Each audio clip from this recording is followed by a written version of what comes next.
Hey guys, welcome back to the channel. My name is Pope Metallicus, and welcome back to Rock and Roll Religion, where we've got a special Halloween episode for you tonight.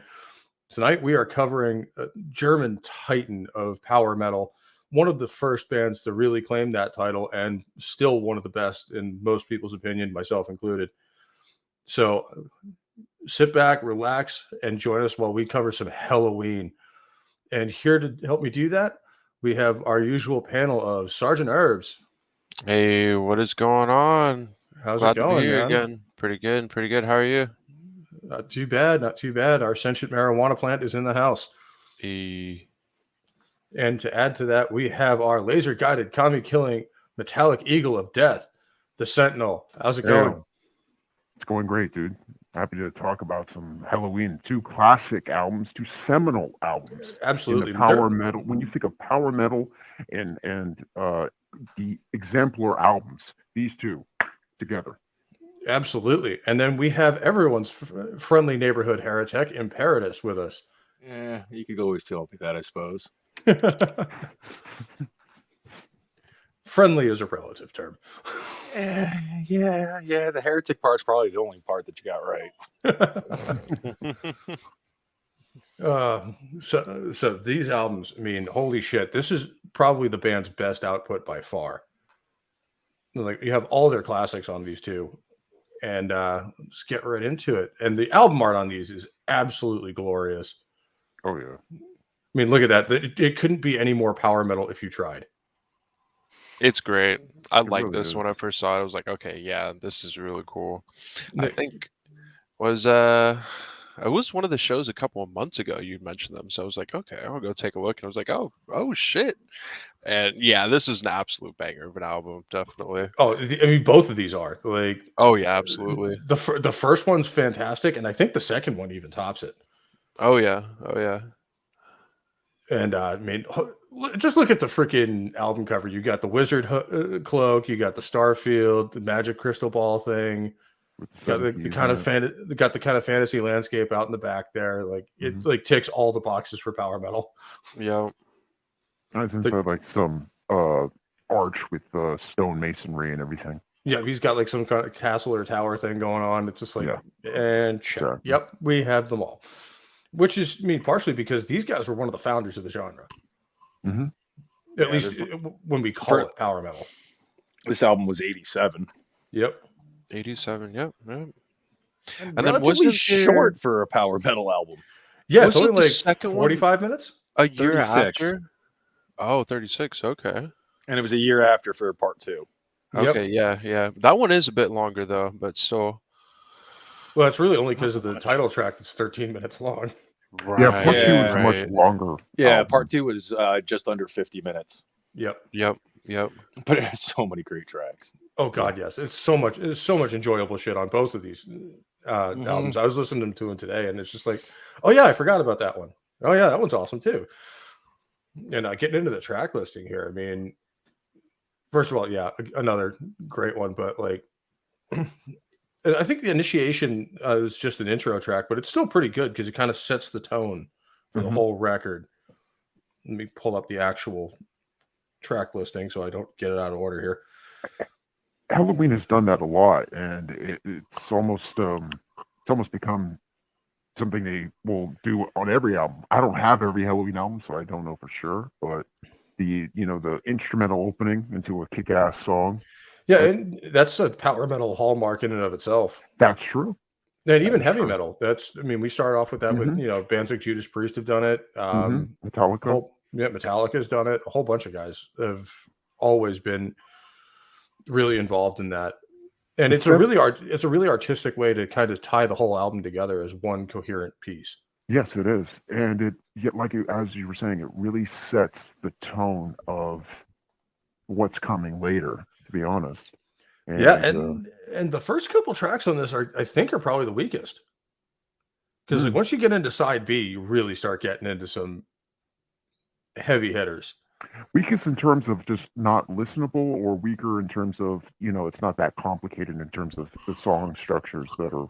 I think it's just not. I mean, it's all eminently listenable, but I think they're just a little weaker than the following track. That's not me shitting on the first tracks by any means. Like, Twilight of the Gods and stuff like that are and A Little Time, they're both great tracks. Mm-hmm. And but then when you get into the second half of the record, Yes, absolutely. with like, Follow the Sign, Victim of Fate, Starlight, like it's all fucking fantastic. And Halloween itself. Yeah, Halloween Mhm. is such a great fucking track. It really is. Future Yeah. World is really good too. Yeah, it is. And like it sets the tone for a lot of power metal going forward in that, the lyrical content, talking about like the future or different or kind of fantasy settings or sci-fi and shit like that. And it's in a really hopeful way. Mm-hmm. Like, because I've noticed that like a lot of power metal tends to be very aspirational. Like, yes, we can do this. Like, And the they world do can tend be to like have that. happy songs too. I've noticed that as well. Like not just the like inspirational sort of like we can do this, but also like just really happy sounding metal, if that's even Yeah, possible. yeah, it's very I would upbeat. agree.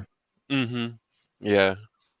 And Positive. and that's been a thing for a long with power metal into the modern day with like Sabaton is like that, where Mm-hmm. it's very motivating and very powerful and very epic. Yeah. Epic indeed. Yeah. Like, I mean, like I don't know about you, but when I throw some Sabaton on it, I kind of want to go crusade somewhere. I mean, the thing Yeah. is, even though a couple of the tracks have like a happier tone to them, like A Tale That Wasn't Right, Yep. if you get into the lyrics, it's not really all that happy. Yeah, a lot of the lyrical content it doesn't really match the tone, I in think that they're that kind of disguising what they're really saying. something tells me that's just a collection of like German parables Well, that they've kind of taken bits and pieces of and just combined into a song. Because if you go and actually read the lyrics, you're kind of like, hey, wait a minute. Yeah, there's something to be said for that though, because German fairy tales never end well. No, they don't. Grimm's fairy tales definitely have some horrible endings to them if you actually like read them. Yeah, but it makes for great storytelling, It does. cautionary Absolutely. storytelling, which Absolutely. is that's something they've have a long history of doing. And I So always... Oh, go ahead. I was gonna say it makes for a good choice for storytelling with singing or songwriting. You could say. Yeah, oh yeah, I mean, there's so much you can do with Grimm's fairy tales, and it kind of speaks to something of the German psyche as well. It's like it all starts happy and bright, and then it always ends in tears. Not wrong. But no, I mean, Twilight of the Gods is another one. Like, and it's a song that people have ripped off the title of, but I don't know anyone's actually ever covered it. Because I know Blind Guardian's done one. I mean, Amon Amarth has the famous Twilight of the Thunder God and all that, but I don't know that anyone's actually covered this track specifically. Right. Yeah, And it's something that can mean a ton of different things depending on what setting you're in and what your album's about. But like, it's kind of hard to pick tracks off of either of these that are just standouts from the rest of it because it's all so high quality. And the musicianship on this whole thing is just both records is just phenomenal. I would definitely agree with that. Yeah. Mm-hmm. Especially the guitar work by both of them is just brilliant. Yeah, that's definitely what kept me hooked was the guitar work and a lot of it. And this was, I think, immediately after they lost their original singer and guitar player. And they had another guy come in and Michael Kiske on vocals, and they just killed it. And that's it looks like the only change was the drummer. I thought that he came in later. Let me see that. The drummer. Kai Hansen sung on the first album. He sung on the first That's album, Jericho. but I don't know that he's sung on this one. I had the wrong tab open. Hang on. No, Helloween is their debut album. My bad. And Kai Hansen did vocals on that one. So Kai, he did. Kai did the first two records, and then they got Michael Kiske. I can't pronounce that right. Kiske, I think. Yeah, Kiske for the Keeper albums going forward. Yeah, so they changed out their singer, which is a hard thing to do and do well. Well, it turned out from what I was just reading that he was having a hard time doing vocals and playing while on tour. Well, that's not surprising. Playing Yeah. this kind of music and singing at the same time is just not easy. No, it's Definitely not. taxing for sure. And Kai has an excellent voice, by the way. I've Yeah, heard he him in does. Gamma Ray sing instead of a vocalist, and he's a great singer. Yeah, I mean, Gamma Ray is another kick-ass band that we'll get to eventually because I'm a big fan of them as well. Yeah, me too. And but like this, if you're gonna follow up your first two albums, like I've heard the first two albums and they're pretty good. Like it's not like they were trash and then they changed their lineup and they got really good. Like they were still really high quality, but like you say, apparently Kai was having problems doing this on tour, so they changed it up. And then, holy shit, did they knock it out of the park first time out? Mm. And like I wasn't aware of that. And it's not just the the singers and the guitar either. The bass player and drummer are both killing it as well. Oh, absolutely. And Ingo behind the drum set, I don't know how he plays half of these guitar or these drum beats for that long without just dying. Because I mean, like it's all double bass, it's all super fast pace, and I feel like the slow sections of these songs are to like let him catch his breath, because he's basically just running behind the drum kit. Any slow section of any metal song is basically designed for that, pretty much. either to let the audience reacclimate to what they just heard, or freaking to give the drummer a break. Yes, yeah. Which there's something to be said for that. Which it happens if you have to play really fast, really long. Well, you're going to need to slow down in sections and let your drummer pace himself, or just give him a lot of cocaine. Not that we recommend that, because how many people have we lost to that over the years? Like dozens. Take speed, not coke. Advice from Lemmy. Yep. Advice from Lemmy, not from this channel, YouTube. Remember? It's not us. Please don't bully. But no. I mean, I've noticed a pattern too with European bands, like especially like anything Scandinavian or German. They all have like that Baroque, neoclassical sound to their guitar work. That's just awesome to hear. Like, I mean, Yngwie does it. A lot of Swedish bands do it. These guys are famous for it. Gamma Ray as well. Mm-hmm. Blind Guardian to a lesser extent. But, I mean, we're talking, contemporaries of these guys. And I'd put them up in the big four of German metal, period. Not even just power metal. I would agree.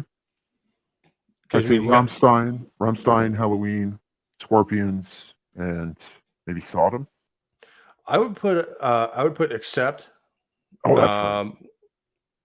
Warlock for Doro Pesh, just because it's Doro Pesh. Just because. Helloween and probably Sodom. I mean, don't get me wrong, I love Rammstein, but these guys were like the formation of the whole genre in there. And I guess the Scorpions maybe rather than Warlock, because they were doing it. They were a band since what, 68? Yeah. Is UFO a German band? No, they're English. Okay. But they somehow got Michael Schenker to play lead guitar for him, and that was one of the smartest decisions they ever made. Oh, absolutely. Because for anybody who doesn't know Michael Schenker, he is basically the German Eddie Van Halen. Absolute virtuoso. Did really well with UFO. Did really well with his own band, and he's done some solo stuff since. That's absolutely mind blowing. And but no, I mean, the first album, like, it does have some classics on it, like Helloween. You can't say enough good things about. Like, that song just kills it from start to finish. And then there's certain editions of the record. I think the re-recording, because looking up the one I have, it has songs that aren't on the original record that I actually really dig, like Victim of Fate and Starlight, that immediately follow the sign. So I think those were tacked on the end, and honestly, pretty fucking good additions. Because I'm not a fan of when they do that in a lot of times, because they'll just tack on random shit when they re-record stuff or when they remaster things. But this one I think was a good addition. So, like, pretty solid overall. I'd give this album probably like a 9.5 out of 10. And then we move into the real main show, which is part 2 of this. Which, again, we have the freaking insane artwork, which Helloween's always had. And power metal in general has always had. Like, they always just come up with these crazy album covers that kind of are just there to grab you, which, you know, I mean, in Paradise, I know you and me have talked about it. Like, we used to pick out albums in the record store just because of those covers. Oh yeah, I've found some real winners over the year. I mean, yeah, you get some ones you get burned on too, but Oh, for sure. But I also was lucky too. I had a bunch of my friends when I was younger all had older brothers that listened to metal. yeah. So like you had some, you know, you had a guide in the wilderness. Yeah, I really did, in a lot of different eras of me discovering different styles and whatnot. As you and me were talking about a little bit before we got on, like I was saying with death metal, I got lucky in the era I started listening to death metal. All the classics were being recorded. All the classic bands were doing their thing: Obituary, Carcass, Morbid Angel, Dismember, Entombed, Morpheus Descends, Incantation, all that kind of stuff. And then when I started getting, it's always good to have like a local record store that like they really know their shit. Yeah, because like it's kind of a guy. Very lucky with that. It's like to quote Wayne's World 2, follow the naked Indian; he will guide your path. You know, and like I was telling you, when I was getting into black metal, this the local metal record store by me had a couple guys working out of it that were running their personal distro out of there. And because at the time, I don't even think, you know, they probably are now. I could be wrong, but a lot of the underground CDs weren't shrink wraps. It was like, here, listen to this. Here, listen to this. Here, listen to this. They'd play like a couple tracks off like an album and then move on to another one. I'd hear like 20 different bands in a night and go home with like 5 to 6 CDs out of the shit that they played for me. Yeah, and you know, if you're a small town record store, that's how you have to do it. It's just like, hey, if you're into this, listen to this stuff. I think you're really going to dig it. And you know, not only are they selling records, they're getting people into the scene that a lot of them are into as well.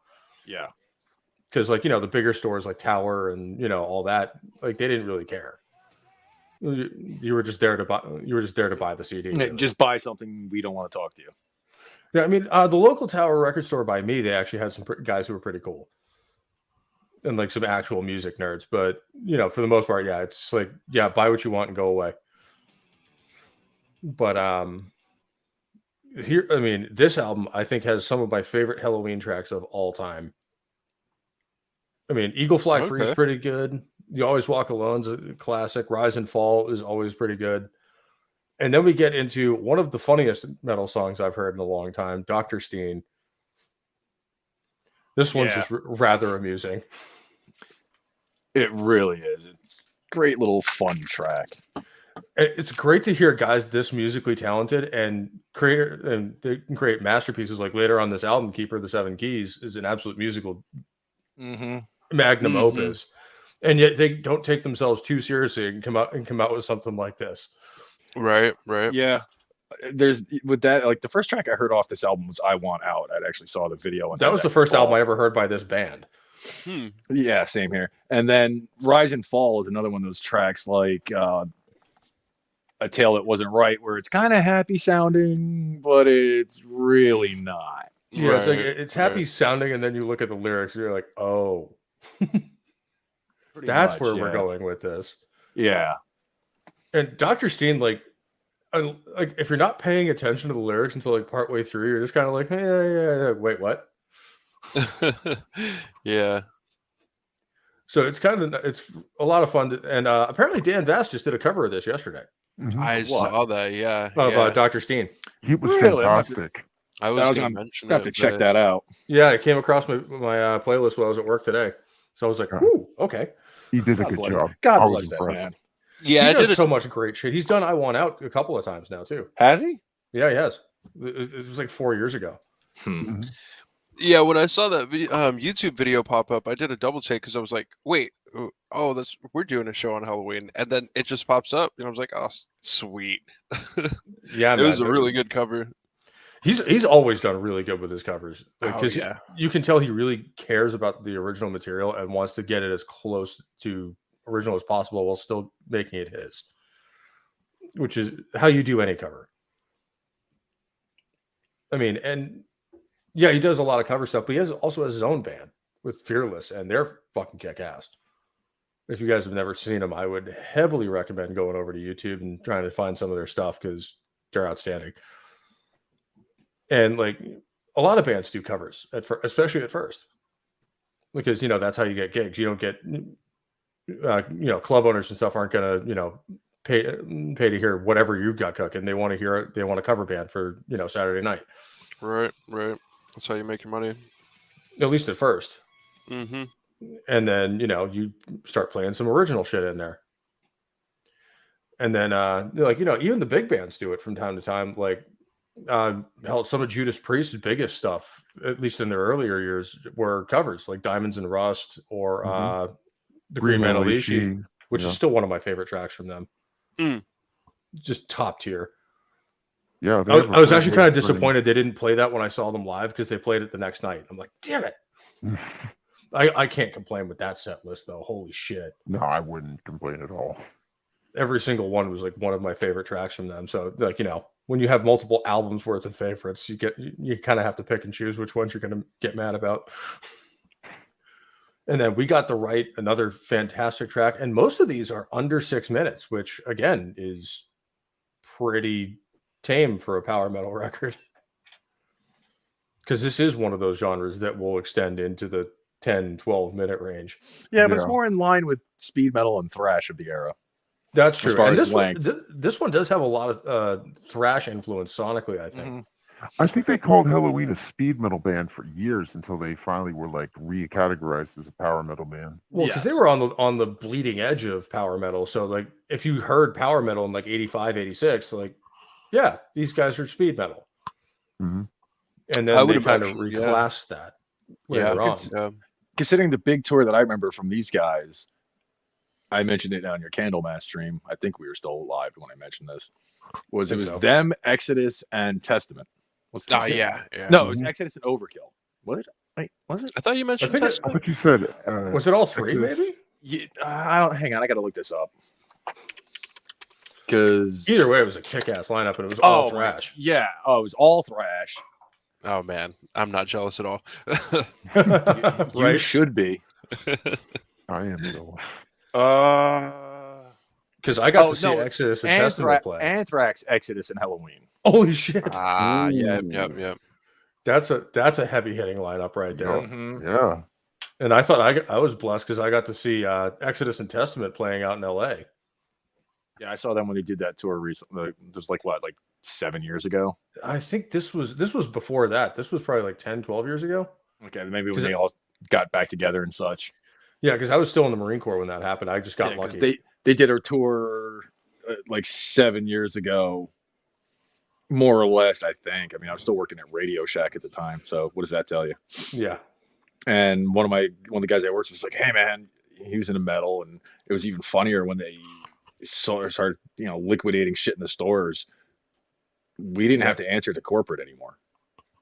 Nice. We answered to the liquidation company. And as long as shit was moving out of the store, they didn't care. Yeah, because they're just trying to get their money back. So Pandora playlist based around Slayer. Nice. That'll work.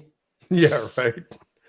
Oh, I miss Radio Shack sometimes. They had some interesting shit in there, back in like the 90s, early 2000s. I go there all the time for AV equipment. Yeah, if you needed like cables or like any kind of electronic component or something like that, they usually had it.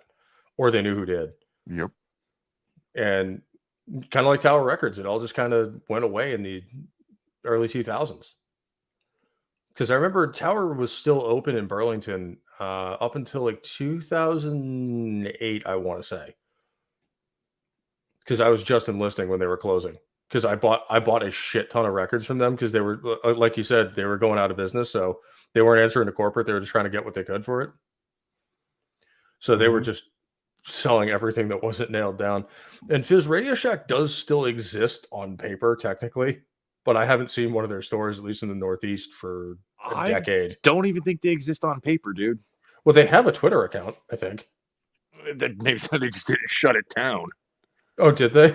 That company was not exactly well run, obviously. Well, yeah, obviously, because they just kind of took a nosedive.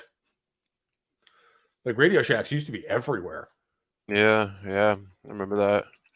And they had the larger, like more corporate version with Circuit City, or at least that's what I always thought. Fry's like how- Electronics was Yeah. the equivalent on Bay Area of like Circuit City. Oh Yeah, yeah, I remember Fry's. I never lived miss- close enough to one though. Oh, Yeah, same It here. was amazing, like amazing. Fuck music, movies, appliances, every single thing that could be played by something that used electronics or something that was a mechanical, they sold it. It was just like, jeez, it's indescribable. I miss it. That sounds a lot better than Circuit City. Oh, mean, fucking, Around here, there was a reason that Best Buy murdered them. Circuit City couldn't hold Fry's Electronics jockstrap. Yeah, pretty much. Hey, Soul Assassin's here. What's going on, man? Hail Soul Assassin. What's going And- on, Soul? Yeah, Fizz, Yo, that was like Fizzy, that was like one of Radio Shack's moments of glory is that Johnny Five got repaired at one. I can tell you what right now would kill that company. They dove too deep into cell phones Yeah. and started basing all their business around cell phones. And that's by the time things hit a certain point, it's like people weren't going to Radio Shack for cell phones. They were going to the Verizon store, or the AT&T store, or the Sprint store, or whatever. They weren't going to Radio Shack for phones. Yeah, you went to Radio Shack for like radio equipment and Or AV you went to stuff fucking and shit Best like that. Buy or even Walmart to get your new phone. The Yeah. last thing people thought about for Radio Shack was cell phones, and they just dove headlong into that to the point where it sank them. They did Yep. good with it for like 5 years, and then the rest of the industry caught up to them and passed them. Yeah. Well, I mean, that happened to a lot of companies in the 90s and early 2000s. Pretty much anybody who didn't see the online retailing thing coming just died. yeah. I mean, look at Sears. Sears used to be like the department store. Like, Oh if yeah. if you wanted to order something through the mail, you ordered it through the Sears catalog because they could get you everything from, like, you know, a new pair, like, a bunch of new socks to a freaking house at some points. Like, they actually sold like housing kits that you could just build your own home. Wow. At one point. This was like more towards like the late 1800s, early 1900s. But Wow, like was that far back? yeah, but like the Sears catalog goes back to like the 1870s, man. Like when they were Yeah. first Shit. extending the railway out. That's They, nuts. The Sears and Roebuck, like one of them worked for the railroad company, and the other one like ran a general store in his area. So they teamed up and was like, "Hey, I can't get this, but when you're going back east, can you buy some of these for me? I'll give you the money." And so he got famous in his local area for being able to get things that no one else could. Mm, And then interesting. it got big enough that he had to catalog it all so you could order it. And and once the rail line started expanding, Sears became like the big, you know, mail order service. And like it was great. And then, like you say in Paradise, after the cell phone thing happened, Radio Shack basically turned into the place you go to get batteries. Pretty much, yeah. And I think a lot of that too was the big chain electronic stores like Best Buy, because you could get all of it right there. Yeah. Yeah. Kind of like Walmart did to most of the other retailers, or you know, a lot of the other big name department stores. Hell, Walmart killed most of them off too. I remember we used to have Kmart around here. Yeah, same here. We had like 3 in my area, and then Walmart moved in, and they all went out of business within like 5 years. Me Yeah. growing up, there was a bunch of chains that I guess were regional that just most of them actually died before Walmart, though. Now that I think about it, Yeah, like Ames. yeah, we had Ames around here. We had like 1 or 2. Yeah, and I don't think Walmart's what killed them off. They just sold shit. Yeah, it was just terrible shit. So you went there, it was like, you know, the general goods store version of like a Harbor Freight, Yeah. where you go there to get cheap shit that you're going to use once and probably break. I didn't know that. Huh. But no, I mean a lot. But I mean, Tower Records was like that for music around here, where it was great and all, and then the iPod came out and the record store kind of died overnight. Yeah. I used to go to a Tower Records that was downtown in my hometown. It closed down, I think. Yeah, some of the older ones were actually really cool because they had like multiple floors, and like one floor would be music, the other one would be like musical equipment, like pedals and shit like that. Yeah, yeah. And Sometimes even live shows too. yeah, Which is pretty cool. sometimes they'd have a stage. So like that used to be a really cool place. There's one in Japan apparently still. Really? It's like 8 floors. Wow. I think it's like it must be like their company Floors. headquarters. It must be like their company headquarters or something. But like it's like Candyland for music geeks. What is it now? Tower Records. There's one in Tokyo, and it's like 8 floors tall. It has like all sorts of musical equipment, all sorts of other shit. It's just like, So we planning a trip to Japan? I want to see this Tower Records. I mean, I'm not saying no. Oh man. There's a bunch of Japanese bands I wouldn't mind seeing. Mm. Maybe we'll get to some of them someday because like a lot of the And it's Japanese 9 stories. 9 stories still. Okay. 9 stories. Wow. Yeah, I've always wanted to go to different music stores that sell like guitars too in Japan. Oh, See what kind absolutely. of guitars that they carry and basses and stuff. Yeah, because I mean, there's a lot of brands over there that you probably won't see here. Yeah, yeah. So that'd be cool to get some of them. And I mean, and just going to Japan and seeing Tokyo would be fucking awesome because it's like one of the world's biggest cities. Hmm. But I mean, and I mean, these guys have probably obviously played there a lot. I mean, coming up in this era, like this was like the heyday of bands touring Japan constantly. Oh yeah, yeah. You're right. It was one of the biggest emerging markets in the 80s. Like the Japanese could not get enough of metal. Like, and there's so many like live shows that were recorded at the Budokan.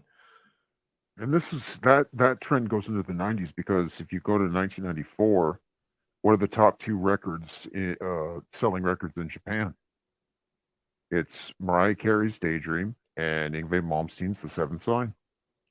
So at least Japan has taste. Yes, they do. And I mean, that was the thing is all the bands from like the US, they were just touring Europe and Japan during that time. The US market like didn't exist. And yeah, Soul Assassin, I'm really glad to see that trend that physical media is coming back in music in a big way. Oh yeah, yeah. Especially vinyl. Yes, yes. I was gonna say a lot of the like DIY and independent metal bands I'll follow will put out like vinyl pressings. And even some of the bigger color. guys, like I know Ghost and Sabaton have put out versions of their newest albums in vinyl. Yep. Priest too. I have a copy of Firepower for this vinyl. It's all packed up right now, or I have it with me. But you know, I think it's probably one of those things that just won't ever go out of style. Like it'll have its waves, especially for the collectors, because like you get the big art, like you get the full package. You get the lyrics, you get the everything. I physically have to own the album for me. Yeah, like really, I'm on a quest to own every Judas Priest album on vinyl. Good luck.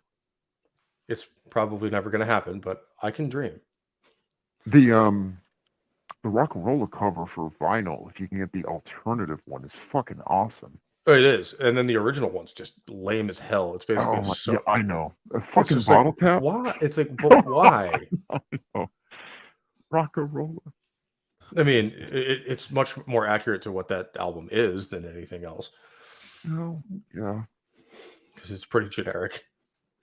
But no, I mean, we got Dr. Steen, we got the right March of Time's a pretty good one too, and then we come to the absolute banger that shot these guys into the stratosphere. I Want Out. Yeah, it's a great fucking track. Mm-hmm. It really is, and it's the perfect track because it's like perfectly encompasses the heavy metal attitude of do what you want. I know who I want to be. Fuck off. Mm-hmm. It's a very simple song to play too. Open chords and at least for the rhythm section, like the lead can get pretty interesting. Oh, of course. A lot of tapping, a lot of freaking interesting shit going on with the lead breaks, which is what makes it fun for us. I bet you this is like one of the most overplayed songs at karaoke bars in Germany. I would at least from this era. At least from this era, maybe. No. this era is probably all fucking new wave and fucking. It's Oh, that's right. Germany. There was a lot of punk coming out of there, wasn't there? And yeah, I mean, metal was popular in Germany, but it's still fucking Germany. Oh, can I say, if we consider like nowadays, not at the time. Maybe I now. probably wouldn't even say now. Yeah, I don't know. Germany's weird. Like, there's a lot of metal fans over there, but it's like it's kind of underground, like it is here. Mm-hmm. Really? I thought it would be like way more mainstream in Germany, and like if you go to Finland, it's metal's like way more mainstream. Well, that's Finland. Yeah, I mean, you could say the same thing about Norway, considering the band Campfire won the equivalent of a Norse Grammy, and they're black metal, and they're good black metal. But Germany is, well, Germany. They're fucking weird. Good to know. Herbs, you've been challenged to do the one thing no guitar player must ever do. Oh God. It's been a minute since I played that song, and I have to freshen up my memory, but I could do that. and it's a Guitar Center, so pretty much everyone in there deserves what they get. Right. You always see it on those YouTube videos of the 7 songs you don't play when you go into a Guitar Center. That's one of them. Oh yeah, or whatever list video people make. Yeah, and like the other 7 change, that's the one universal constant. It's on every single one. Yeah. Well, yeah, I mean, Soul Assassin, they get really touchy when you talk about, those bad guys from the 40s. Yeah. Let alone the fact that none of them are alive, and most people in Germany absolutely flipped their shit when they found out, but, still kind of a sore spot. It's like mentioning the Civil War in the South. Which, depending on who you ask, never ended. Some things I'll have to keep in mind not to make jokes about, given that I'll now be living in the South. But no, I mean, and then we come to the musical masterpiece that is just Keeper of the Seven Keys. Holy shit, what a track. Like, this thing is like 13 and a half minutes long, and you're still not bored by the end of it. Right. And there's so many different riffs that get played. Like, I count like 15 tempo changes, like, in the track itself. And there's a couple of sections where like they kind of are playing almost 2 different tempos at once. Like, they'll start going into one and then change again, and then start changing it, and it's just really cool where they're just playing around with the music like that, and you can tell they're just having fun. Oh yeah. Yeah, that was a really fun one to listen to. I had it on a couple of days ago. I'm just like, shit, this is really good. Yeah, I mean, like, it just shows the musical talent in that band that you can play something or write and play something like that and do it flawlessly. Because It's a very complex song to play. Like I said, there's like a ton of different tempo changes. Some of them happen out of nowhere. And the writing style, actually, given that Kai is no longer with the band, is actually similar to some of Gamma Ray's stuff. From this period and later, where it'll almost be like 4 songs smashed into one. Like, it's almost like 2112 by Rush, where like songs will have different sections to them. Right. And it's almost just like, a 13-minute symphony. I think for Keeper, you could like split it into 3 different tracks and still keep it like one whole concept. Like sometimes how, for instance, John Schaefer with Iced Earth did the Something Wicked trilogy on Something Wicked This Way Comes, and it's one whole song, but he splits it into 3 different tracks to kind of keep it, instead of you're listening to like one whole thing with all these different changes up and down kind of thing. No, absolutely. And that's got to always be an interesting decision in the writing process, is like, do we split this into 2 tracks, or do we try to work it into one together? That's a good point. Because I could see advantages to both. Right. I agree. And some songs can't be the full length, for one of my favorites, Dante's Inferno by Iced Earth, is over 15 minutes, and it works seamlessly as one track. There's no problems with that. The song's pacing. It's a great epic. Or as I mentioned, 2112 by Rush. The song's 20 minutes long. but you're absolutely not bored at any point. Right. I mean, and Rush is famous for that. Xanadu's like 11 minutes. Cygnus X1 has 2 parts that total like 17 minutes. Like it's, I mean, they're famous for it. I mean, and it's a power and prog metal staple of just doing these absolute symphonies that still get it right, and you're still interesting by the end of it. And then there's what Iron Maiden's been doing recently. Yeah, pretty much. And it'll be like a 2-minute intro followed by like a 5-minute just rhythm section that leads nowhere, going into a lead break that no one cares about. By the time they come back into the rhythm and into the third verse, the audience is asleep or went to go get a beer. Yeah, I know. I think Maiden struck the perfect balance between the tendency to write the longer songs and still writing themselves in with Brave New World and Dance of Death, and they went completely off the rails from A Matter of Life and Death onward, in my opinion. I would say Brave New World has some really, really good balance between being a longer song like the Nomad, which is 9 minutes, but you never get bored with it. I love that song. Epic as fuck. And then, you still have the shorter bangers in there, like the Mercenary or the Wicker Man, that are under 6 minutes. Yeah, and Dance of Death is where you can see kind of that's where the overly proggy stuff starts to come in and take over. Passchendaele. And which I do enjoy that track, but it is longer than it needs to be. And I think that's my biggest pet peeve with a lot of bands is that I've said it on the show a couple of times that like this song could have been a lot shorter and probably been better for it. Right. And Maiden is in a situation where some of their songs could actually be not even shorter. They just need to be sped up, and they retain a lot more excitement, energy, and by just speeding them up actually shortens the song. Yeah, and which is funny considering one of the most famous songs they've ever done, "Rime of the Ancient Mariner," is 13 minutes. I know, but it's a fun 13 minutes. Exactly, and I think Stratego off their newest album, I just sped up like just a little bit, and it sounds like an actual like Maiden song, like an actual Iron Maiden track, right? Rather than just somebody trying to ape their style, but doing it at half tempo. Yeah, when I first heard that song, I'm like, is this Iron Maiden or like a geriatric cover band of Iron Maiden doing an Iron Maiden song but playing it slower and longer? I'm sorry, Maiden fans, but I'm just not. I don't fanboy like that.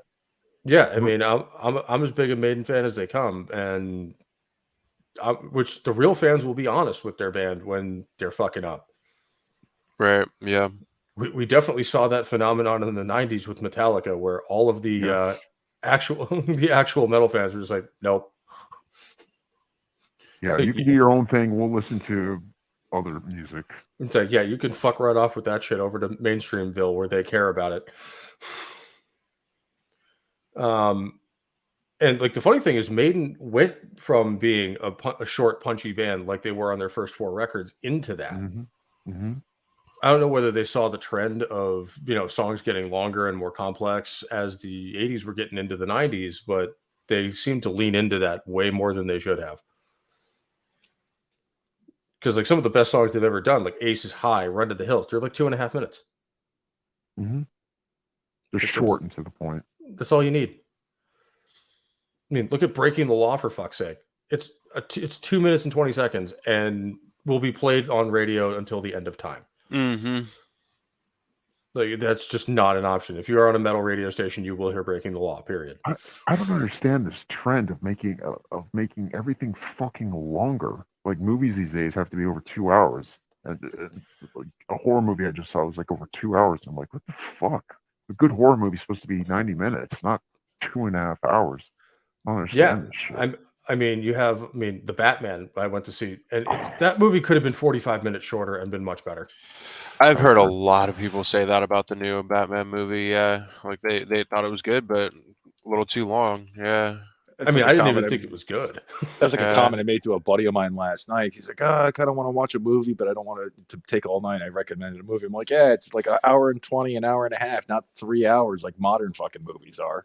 So you can watch a movie and still get shit done at night. Yeah. Yeah, that was said about I don't know who it was that said it, but there something like that was said about movies where you want that sort of golden window of like 90 minutes. It's long enough to keep butts and seats for a theater, right? And people not get anxious.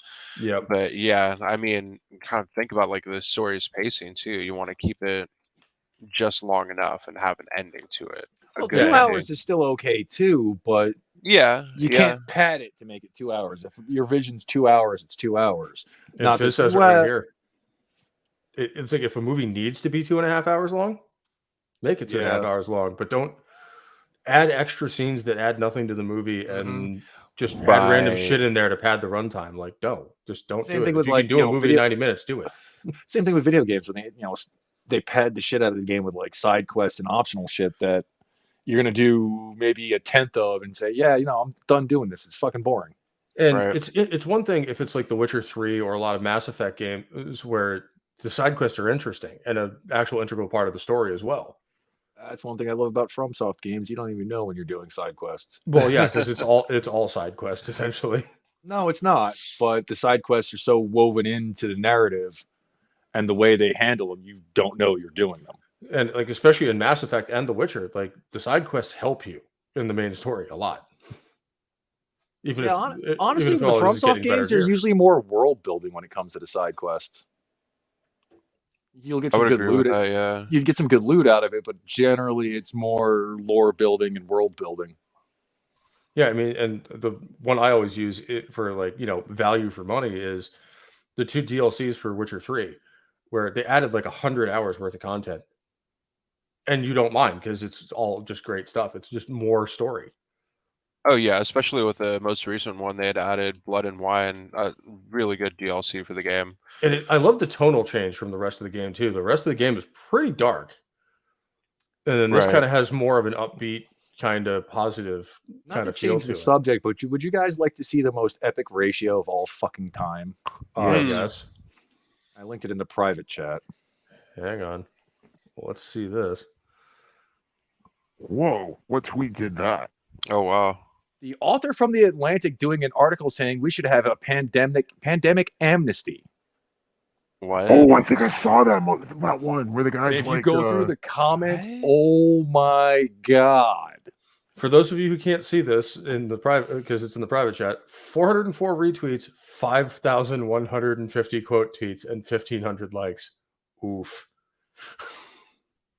That's not good. Yeah. And she is getting dragged. Like everybody. Like even the people are like, well, we did it to protect people. We were pretty much getting told to shut the fuck up. Right. Like literally every time someone tries to come in and defend anything about the vaccine or the lockdowns or the mandates, they're just no, shut the fuck up. People need to be held accountable. Do you want to be on that list? Yeah, right. Yeah. Somebody actually flat out said that in a comment as to somebody who was defending it. Like, we can add you to the list too if you want. Yeah. Or Oh. another comment I saw, which was like, wow, that's spicy for Twitter. If you won't hold yourself accountable, we will, and you don't want that. Mhm. Ooh. I heard somebody call it Nuremberg 2.0, and I couldn't Yup. think of a better People are calling for analogy. Nuremberg 2.0 on this. And meanwhile, Oh, the shit man. I got banned for, I'm still banned for. That might change nowadays. Yeah, I might get my account back eventually, but if not, who cares? I just appealed Yeah, mine. I just was scrolling through Twitter. I saw that. I was like, oh. I love when you find one of those tweets that like you get in right on the ground floor of, like when it just popped up like a couple of seconds ago, and you're just like, oh, I gotta comment on this one. This one's gonna get bad. This has been going since 6:41 a.m. Oh no! Oh wow. Like 18 hours later, and they're still dragging this poor Dude. fool. Everybody was dragging her. Nerdrotic was in there. Shoe on Head, Razor Fist, Duncan, Clifton Duncan. Yeah, Yep. that's it. Him, fucking everybody. I'm not surprised Razor jumped in on it. He's on fucking all of it, and he's fucking glorious with his fucking burns. Oh, too. he posted something that I reposted, and it's like, yeah. Mm-hmm. It's just like, Anyway, sorry to derail the conversation. I just found that to be absolutely hysterical. oh no, I find it hilarious too, especially because like I think people haven't gotten used to how Twitter runs now yet. Like it's only because it's only been a week. You can feel the shift. I could just, even though I'm banned, I'm beginning to feel the shift just based on the news that is being released of like people just having conniption fits all over their timelines about Elon taking over, and it's And I just love how I've seen a bunch of them get posted on other places too, of just like somebody crying about it, or like Yeah. bitching about it, and then like half the comments just good, cry harder. yes. Oh, because that is the spirit of heavy metal of good. Fuck off, no one cares. Exactly. It's like if you're not having a good time, go somewhere else where people give a shit. Somewhere that's not here. One of the worst things that I think I've ever seen in my life is metal heads. Well, not metalheads, but metalheads, but big time contributors to the genre. Sebastian Bach, Dee Snider, Hansi Kirsch. Rob Flynn, Hansi Kirsch. They were all a part of the authoritarian. Take your jabs, shut the fuck up, don't. And it's like metal. The epitome of metal to me is individualism, anti-authority, anti-establishment. And what could be more authority? What could be more anti-individual than a full fascist take this or you'll lose your job, that kind of shit. And I'm just I never thought I'd hear like metal legends like Dee Snider, Ozzy Osbourne, Sebastian Bach, all those guys go cheering on the Papers, Please crowd. Gene Simmons, Gene fucking Simmons was cheering on the Papers, Please crowd. I mean, Imperatus, do you want to respond to that? I know your opinion on Gene. Fuck him. I just brought Gene up because he's, he's Jewish. He had people who died. He had family members who died in the Holocaust, and he was born in Israel. If anybody can understand the how fascism works and how genocides quickly happen, it would be somebody who like that, who had family members actually perish in the Holocaust. You'd think so. And Soul Assassin, I did see that freaking because the dude's like freaking out because they actually want them to show up in the office for like a 40-hour work week, and meanwhile those of us who work in the real world are like, really that's what you're mad about? You make coffee. Shut the fuck up and make coffee. Yeah, right. Or it's just like, you're a code geek, go into your little office, just go on your computer, code, and nobody gives a shit. Like, that's something I also found funny too about all the lockdown bullshit. All these fucking video game developers. You mean you don't have a computer at home where you can write fucking code? All of a sudden, everything was getting delayed because they couldn't work on stuff at home, even though they were working on I can understand certain aspects causing it to be delayed, but developers took it to a new level to be fucking lazy. I mean, I get the first like 5 or 6 months. It takes time to set up that infrastructure and set up a new workflow for working remotely, because you don't have people in the office, to bounce ideas off of and shit like that. So that I understood. But we're now like a year and a half out from that. And some people are still trying to use that as a fucking excuse. It's like, no, dude. The funniest excuse I heard, I think I told you this one, Pope. Right when the pandemic first started, I ordered a bunch of Gundam kits. And I forgot a couple like tools, and I placed a second order. I emailed them asking them if they could combine the order, because it would save them on shipping. They said no because of COVID. I'm sitting there. That one made no sense to me. It's just like, no, I'm thinking about that. That doesn't make any sense either. Do you have little Gundams picking the shit out of your warehouse? I mean, what the fuck? Right. I'm trying to save you fuckers money. Not only that, somebody like me still has to put it in a box and send it. Like, it's always a human being that's like actually packing and shipping it. That's what I do. And I'm just like, I still have to like touch the product. I just now have to do it in 2 separate boxes rather than what one. are you gonna do? Put it into a box and then spray it down with sanitizer? Like, what the fuck? And like you said, it would save them on shipping. One of the biggest parts of my job is trying to pack as much crap as I can into as small a box as I can, because it's cheaper. Yeah, I mean, people literally used it to be lazy. Oh yeah, absolutely, across the board. The only time I utilized the pandemic for anything was I was taking certain nights off from work. I just got everything done the night before instead, because my parents are elderly and we didn't know what the fuck was going on. Once things got a bit more established, I stopped fucking doing that. Yeah, absolutely. Like, like that whole thing was just ridiculous. Like, and having to work through it, like work in the office, like I would send out an email to somebody, and if I was lucky, I'd hear back the same day. Yeah, I worked the entire time. And like, meanwhile, like the customer service people, like the people I have to interface with to make sure everything's right and is getting sent to the right place, half of the shit was just like I might get an answer that day, so I couldn't ship it. Like, and then they'd have the balls to come back and yell like, "Oh, why didn't this go out?" Like, because you didn't answer my email asking an important question. Make sure this doesn't go to the wrong country. But no, man, like, I kind of wish I was back on Twitter with all the new rules, because it's just like you can tell these people have been so sheltered by Twitter for so long. They were not prepared for what was coming. Yeah.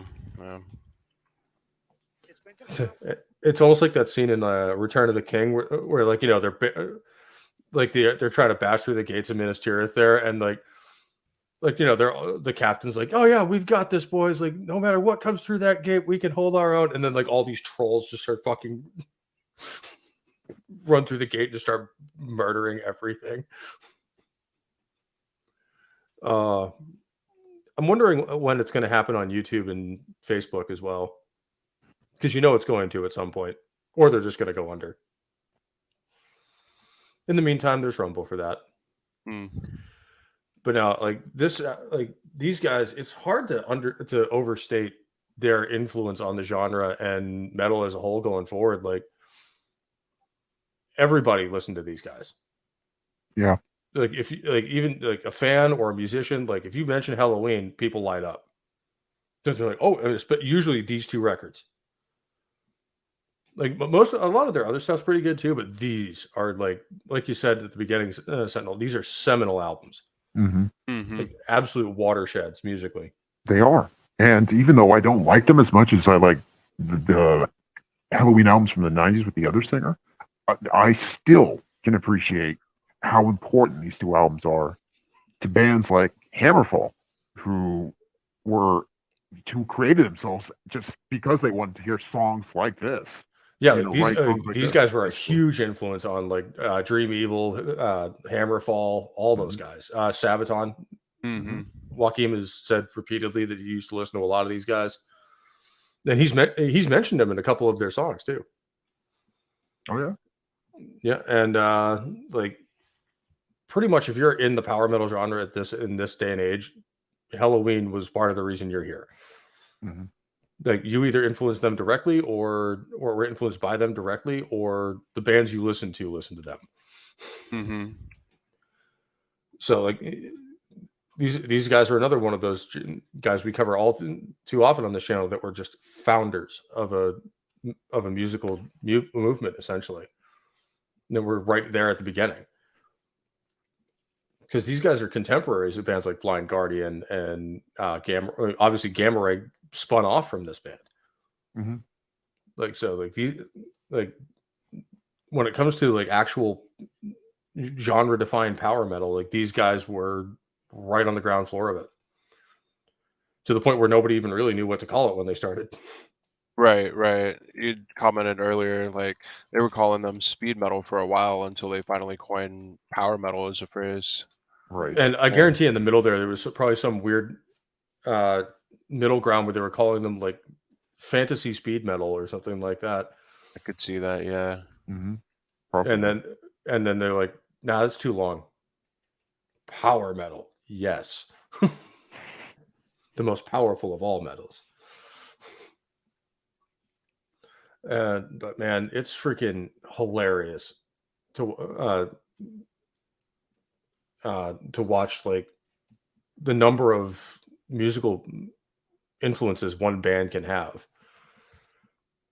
It's like you basically just take the entire genre of music as it was before and you just drop a bomb on it. It's like, "Oh yeah, that was pretty cool. Watch this." And I mean, we've covered it with black metal, a little bit of thrash with Metallica, and then obviously Motorhead. They didn't influence one genre; they influenced four, either directly or indirectly.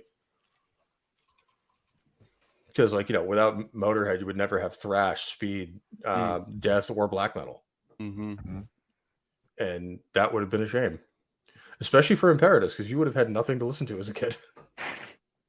Yeah. Who knows with me? In some alternate timeline, there's an Imperatus that actually likes Europe. I mean, I never mind. I'll just keep my guilty pleasure music to myself. I remember you ranting about them and how you still haven't forgiven the Swedish for that. Thank God some good metal came out of there after the fact. Right? Because honestly, for a long time, people heard Swedish metal. They thought Europe. Yep, Europe or Yngwie Malmsteen. Yeah, it wasn't until death metal became a thing did Swedish metal mean something else. Mm-hmm. Yeah. Hmm. For a while, it was like, I think that's a lot of the ABBA influence because everybody listened to that shit in the 70s. Well, the funny thing about Swedish metal, and even to this day, there's a lot of stuff that would be considered mainstream. I love them on a Marth. They're kind of mainstream now. Yeah. Yeah. I see their name everywhere. Entombed went from a good death metal band to one of those death and roll bands. Ah. So they're, I mean, they're still okay, but they're not what they were. Arch enemy. Yeah, they fucking suck now. I think a lot of that has to do with Alyssa. I think it just has a lot to do with just Swedish culture. Yeah, maybe. What's left of it. And like I said earlier, a lot of the bands, there was a lot of bands that jumped into the underground metal scene as a trend. And I'm not saying anything really against that because people do that all the time with various different things. Mm-hmm. But when they did it, they were kids. Right. Yeah. Like if you go and look at some old album art or album photos of, like, for example, Amorphous from like their second album, Tales from a Thousand Lakes, they look like fucking sophomores in high school. Because they probably were. They probably were. And here's these guys, recording their second album and doing tours and shit. And they're like 17 years old. I mean, look at Mayhem. They were like 16 doing an album on a tape recorder in their freaking attic. And then like I met the guys from Warbringer, hung out with them a couple times. Thrash band from the Bay Area. Fucking awesome. They were doing a world fucking tour and the oldest one was like 25. Yeah. And I think that's kind of where some of these bands go off the rails a little bit because when you're that young, you don't know how to handle that level of. Not even that. I think, you get all your aggression out early like that. And kind of explains why bands go away from like black metal towards the end of their careers. You kind of lose that aggression. Mm-hmm. And some bands keep it, but they've also been more tempered. Yeah. Through their band's history. Like, I mean, I wouldn't say Marduk is one of those more tempered bands, but the guy who writes most of the music has done it from the get-go and still is. Yeah. And so they've kind of had like a consistent sound the whole way through. And Soul Assassin, let's face it, half of power metal came out of Dungeons and Dragons. Or Lord of the Rings. Or Lord of the Rings, which, same kind of. Warhammer Fantasy, a lot of it. And in some cases, 40K. I mean, it's funny how many black metal bands utilize Lord of the Rings for different things. Oh, yeah. Different band names, Gorgoroth, Isengard. Then you have the death metal band Morgoth. Yep. Another black metal band, Numenorian. Mm-hmm.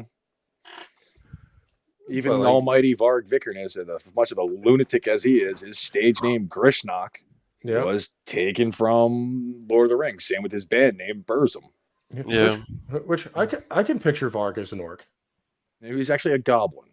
Oh, yeah, true, technically. Which works for him. Yeah. Like I said, he's not as cool as an orc. Like I said, he's a fucking lunatic. I heard he finally got banned off of YouTube. Yeah, he did it like 5 years ago or some shit. But like it took like way longer than it should have. But the shit he used to say. Yeah, but he wasn't saying anything like that. Most of his videos were talking about him growing up, what he and talking about like the black metal days, and maybe a little bit about how he raises his kids. And I'd never heard him. I mean, maybe with some of his, he didn't go hard with any of his usual rhetoric.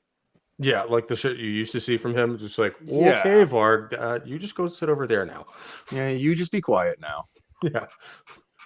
You make some pretty good music, but you're a fucking lunatic. Oh, it's amazing how commonly those two traits go hand in hand.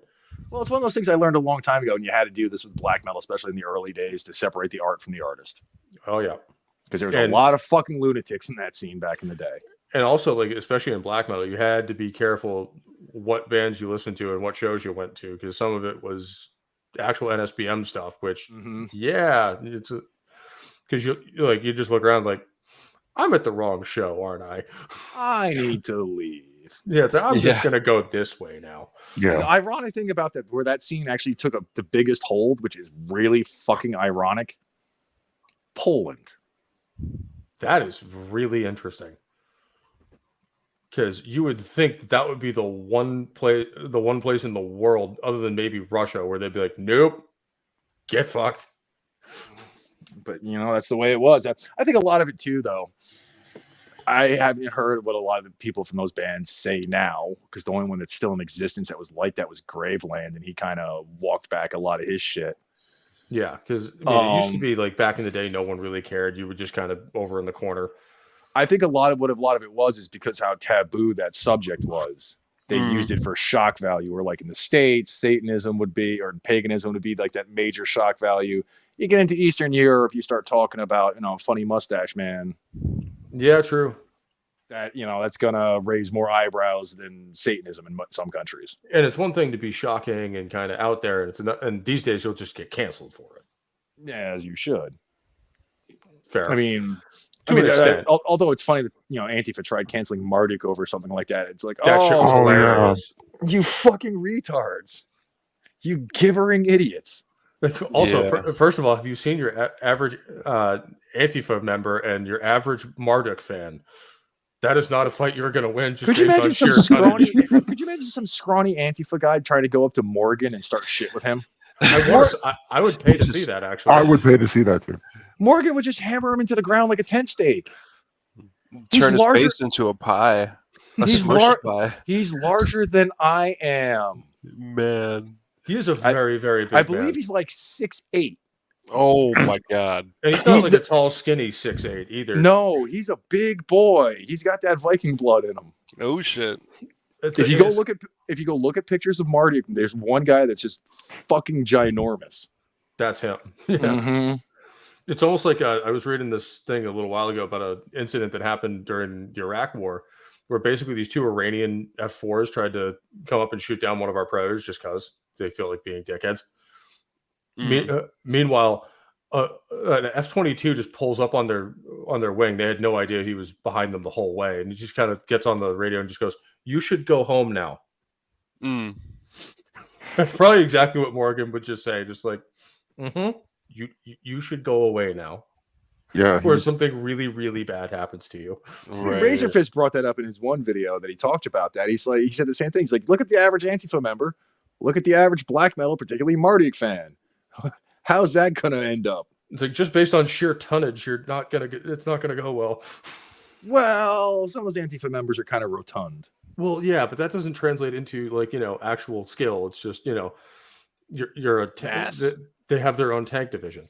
They'll throw a punch and start wheezing and breathing heavy. Yeah, exactly.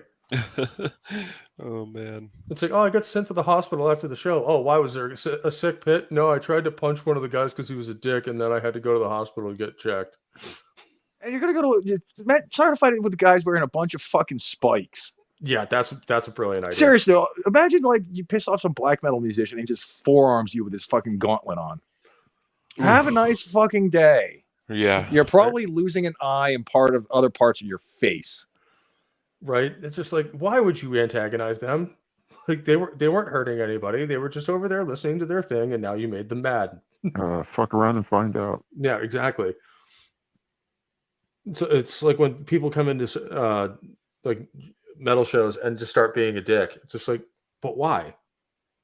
We weren't doing anything to you. Somebody said something particularly about the black metal scene years ago, and I kind of agree with it. When people first getting into metal, it's like, oh yeah, he's a metalhead, whatever. But as you started getting into something like black metal, whereas people were just like, whatever, they're kind of like, oh, what's with this guy? And what it really comes down to is, yes, we are kind of strange, we are kind of weird, and we want to be left the fuck alone. Right? Weird. You've seen that meme where it's like the person you want to piss off the least is the man who wants to be left alone. Mm-hmm. Yeah. That's a lot of black metal fans. Just leave us the fuck alone. Right. Yep. Right. Do not piss us off. You really will not like yourself at the end of the day. Yeah. Yep. It's like those guys who get out of the military and go live up in the woods in Montana or something. Mhm. It's like, if everyone's really lucky, they'll stay there. In case in point, I mean, I'll use Razor as another example. Razor's a black metal fan. Do you really want to piss him off? No. I said to a buddy, He doesn't seem like the biggest dude, but he seems like he could throw down if he has to. and not even that, he'll verbally beat you down. Oh yeah, he'll Steve just Perry. insult you until Anyways. the end of time. I mean, I said to a buddy of mine when I first started doing YouTube, there were 3 people. Yeah, 3 people that I really just wanted to stay on the good side of, whether I did any content, whether or not. One was Razor, Yep. another was Ricada, Oh yeah. and the third was Mr. Medicare. Mm-hmm. Because I do not need to be eviscerated in detail for Publicly. hours on end. And they have absolutely no qualms about doing it, especially Oh, And yeah. they have the eloquence to do it. Mm-hmm. They're very good at it. I agree. Razor is just perfect with it too, like because he won't even use the same word or insult twice in a 20-minute rant. No, that and the fact he also throws facts in when he's ripping somebody apart. Yeah, it's like I'm just like, and there's nothing like, especially like you say, he's so factual with it. You don't have any way to respond. You're just like, I'm just gonna go reevaluate my life now. Mm-hmm. Soul Assassin, I'd like to think I helped in that punking because actually Razor retweeted something I had said. Well, actually, I put the clip of D saying, "Yeah, we're not going to take it. It's no more dangerous than the Declaration of Independence." And Razor quote tweeted that, and he was like talking about he's just another shit lib on the East Coast, elitist. Da da da da. D comes back, quote tweets that, and then Razor fucking just goes for the throat. It was brilliant. That's I the thing. enjoyed the shit That's the out thing of with it. Razor on Twitter. Like usually he'll just make a comment and then leave it alone until you don't. Mm-hmm. And if you respond, it's all hands to battle station. Let's fucking do this thing. It's like you can almost like hear him in his head just going, "Oh, someone wants to play." And like you can tell it's just like fun for guys like that because they have the eloquence and they just want to do it, but they're really good at it. Yeah, they got the gift of gab. If Razor didn't do what he did, he could be cutting promos as like a wrestling manager. Oh my god, Yeah. that would be amazing. Like I could imagine, I could actually imagine Razor as kind of a talent in a lot of ways too. Like he seems like he could rip off a Macho Man or fucking Ultimate Warrior promo. I'd love to see him like be the manager of this metal playing WWE wrestler Eric Bugenhagen. Do you know who that is? He's this big jacked up I do. dude who it rips like Ingve Malmsteen on videos. He's got his own YouTube channel. Really cool guy, really cool gimmick, very entertaining, family dude. And that would be like perfect for Razor Fist, who's also into metal. So Okay. Unfortunately, though, when it comes to pro wrestling, managers is a dead art form. Mm-hmm. unless you that- Paul Heyman or something. That kind of Because- died when most of us left in the late 90s, early 2000s. Nah, more like mid 90s when they started giving everybody a valet. Yeah. It was fine for 1 or 2 guys, but then it's like, what happened to the managers? What happened to the Bobby the Brain Heenans? What happened to the Jimmy Harts? What happened to the Gary Hart? What happened to fucking JJ Dillon? Hell, not that she was that great, but except as a plot device, but Miss Elizabeth. She was actually still considered a valet, but Was she she? was she wasn't considered a manager. I don't believe. Maybe once in a while they'd refer to her as a manager, but still, she was one of the original ones. Sensational and- Sherry was great. Yeah, she was more Sensational Sherry was more of a manager, Mhm. not a valet. Right. But at the time, Miss Elizabeth was the only one who was doing that. Yeah, and she had the 2 biggest stars in the WWF going with her. She had freaking Macho Man Randy Savage and Hulk Hogan. Mhm. And even when she went to WCW, she was doing shit with Ric Flair for a while. Mm-hmm. And then when, but yeah, she was also one of the first women to have some sort of quote unquote manager role, even though in her case, it was more of a valet. Yeah. But like I said, she was also the first that I'm aware of. I mean, there probably were others prior to her, but she was the first one that mainstream wrestling fans would know. Yeah, would like agree with that. she was the first one that was like really visible and was on camera a fair amount too. People loved her. And she had storylines written around her. Yep. So I mean, hell, like Hulk and Macho Man fought over her like 4 times in WrestleMania. Yeah, something like that. Shit, the And- Jake the Snake angle with Macho. That's Man. right, yeah. Yeah, she was a big part of that. Mm-hmm. But no, I mean, like, And he legitimately got sick from that. really? Yes. Because here's the thing, the snake was devenomed, but snake have a lot of shit in their mouth, like bacteria. Oh Also yeah, true. yep. Speaking of that, I remember this was when I was in the Marine Corps.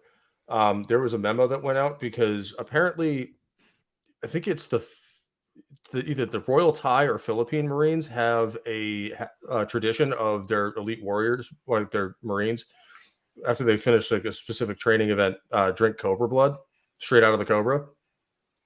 Yeah, that's smart. And okay. the U.S. Marines got in on it, and then eventually PETA got word of it. So we had a memo that went out to the entire Marine Corps, like basically just like, don't drink cobra blood, dum dums. Oh, No. yeah, PETA's some like moral arbiter of the. I'm orders. extremely proud that I was part of the branch that had to be told that. It's like cobra blood is bad for you. No, bad monkeys. But it was one of those things where it's just like, of course it was us, because who else would it be? Taking drinking the blood of your enemies to a whole new level. Yeah, Because I mean, snakes are not your friends. no, especially not cobras. Fuck them, they're mean. Yeah, they are. Yeah, And they'll kill you. Yeah. Always trips me out seeing those videos of the people with the flute, like hypnotizing those cobra snakes or whatever Yeah. they're called. All right, well, Or the I think vipers. Imperatus has got to go. So Yeah. Yeah, I got some shit I got to take care of. I actually All went right. a little longer than I said I was able to, but whatever. All right, well, what do you got going on this week, man? The only things I really got going on this week is maybe if Foul Ball Production gets his shit together, we'll game on Thursday, but I'm not expecting that at this point. And then I'll be on his channel probably Friday night talking about whatever insanity he's got planned. God only knows with him. That's usually a good time, though. Yeah, it is. It is. It is.